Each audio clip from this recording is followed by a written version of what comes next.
I'm the Watch King, and on this video, we're going to be talking about do not buy an Oysterquartz before you watch this. This is very essential. If you're looking into buying one, please watch this video first, and let's hop straight into it. Jumping right into it, the first thing I want to say is this is not a knock on the Oysterquartz. My history with the Oysterquartz is I really love this watch, right? I've made many reviews on it. This particular watch is not an Oysterquartz. I don't have any in at the moment. But I believe my record speaks for itself. Definitely go check those videos out on my channel. I've made many reviews with the stainless, two-tone, and even some incredible day-date versions of the Oysterquartz I've got to deal with through my career. So I'm very happy for that. But we're going to talk about some of the negatives, right? And this is something everybody should know before buying. The first thing is serviceability. Seems simple, right? Every 2-3 years, typically you'll need to change the battery. Sometimes it lasts even longer than that.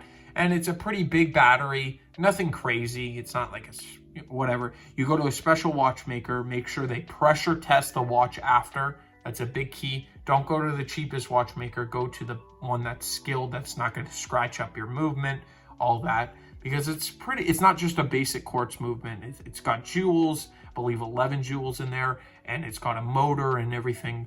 So it's a really, really top notch and a lever escape. It's just really cool. So make sure you go to somebody who's good, right? So they change the battery, it's fine.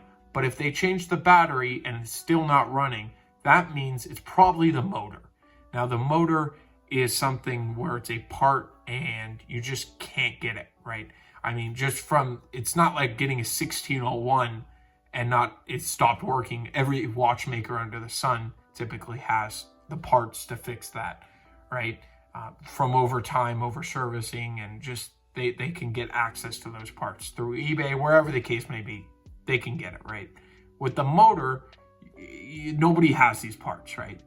There's 25,000 Oysterquartz ever made, and Rolex doesn't sell parts to watchmaker. You can't go to Rolex's website and do that. So you're at the mercy of Rolex. You have to send it in to Rolex. If Dallas, or I believe it's Texas, it might be Houston. I don't know. I think it's Dallas. I don't. Well, the service center is in Texas, and you send it there. And let's say they don't have it, because if you're in the U.S., that's where it's sent. And then let's say they don't have it, it has to go to Switzerland. So you're wasting months, right? It doesn't just happen overnight. You're sitting and you're waiting without a watch for all this time. Then by the time, let's say you had to go to Switzerland, right? And they didn't have the part in Texas. So it goes to Switzerland, they replace the motor, and no matter what, they do a full service of the watch. That's just Rolex. They always do that. So you get the watch back and you get a bill about $2,000. $800 for the motor, and let's say $1,200 for the full service. That's what they would typically charge nowadays, right? So now you're another $2,000 into the watch, and you probably lost 6 months of your time. That's a huge deal, especially if you just bought the watch and the motor goes out. And let's say you had the watch for a couple of years, you're still really, it's a lot of cost to keep it alive, especially for the price point, right? So that's just something that always keep in mind. The second thing is towards the end of the video. This is something that I don't care about personally, but oftentimes people care about stuff like this, especially when they're buying a Rolex, we're going to talk about the recognizability, and an Oysterquartz ticks. So oftentimes if it ticks, it's a fake Rolex. That's everybody says that. You know it's a fake if it ticks. So let's say if somebody looks at your wrist, they'll typically think it's a fake watch.